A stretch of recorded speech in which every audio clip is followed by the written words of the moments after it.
tabi ka sa tabi ka sa akin.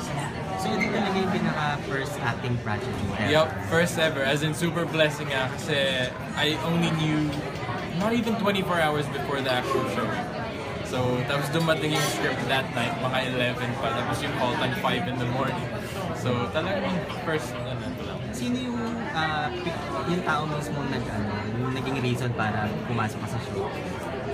main reason would be, I guess, si mom. Kasi, you know, and well, Loizaga family, yun lang, medyo big shoes lang to fill, pero, you know, they paved the way for me at least. So, yeah, good opportunity. So, anong mga plano mo sa susunod after dito? Look, like I said, this one, sobrang blessing lang siya na I wasn't expecting. So, if anything comes up, sobrang happy na ako na, you know, whatever comes up. Do you see yourself by staying for long in the industry? Or you have other plans That for really depends yourself? on like how I'm received, I guess. Me, I'm just happy-go-lucky. Like, however comes my way, positive or negative, I'll just take it that way and see how I go from there. Before showbiz, ano yung ginagawa mo? Studied culinary actually. Okay. So that's actually my main passion. Right now it's in the back burner because I mean I can always do that, and I mean this is a really good opportunity now. You know, if I become something, I can always get my own restaurant, and you know, promotion would be even better. So I can always go back. Do you see yourself na parang having a cooking show? Especially right now, You know, even sa that's Philippines eh. fingers crossed in it because like everyone likes food. So you know, I wish one day. And there are a lot of cooking shows actually on TV right now. Yeah. And one of my favorite things to do is just watch cooking shows because that's where my inspiration comes from. Saan ka nag-aaral ng culinary? I studied in Australia, so that was back in 2008. So, tapos ka na. So, Yes, po. ngayon, Finished na. after that, no.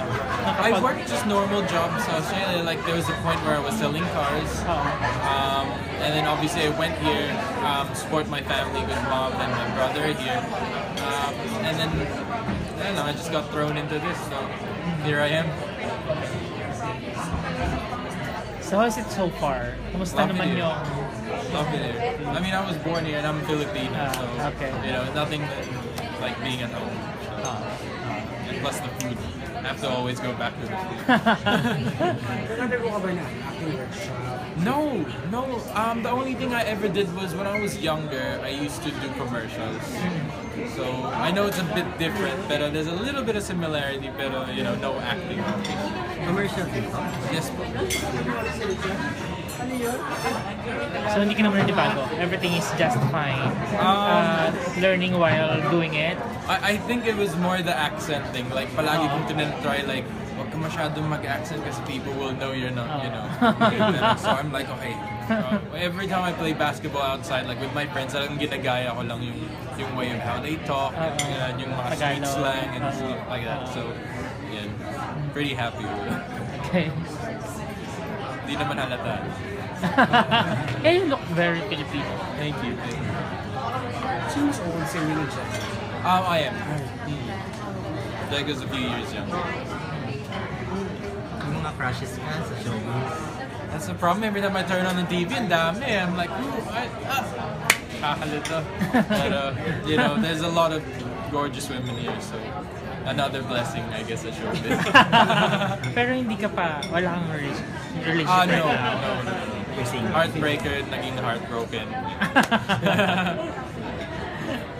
Parang story ng Wattpad. Yeah, pretty much. That's why bagay na bagay.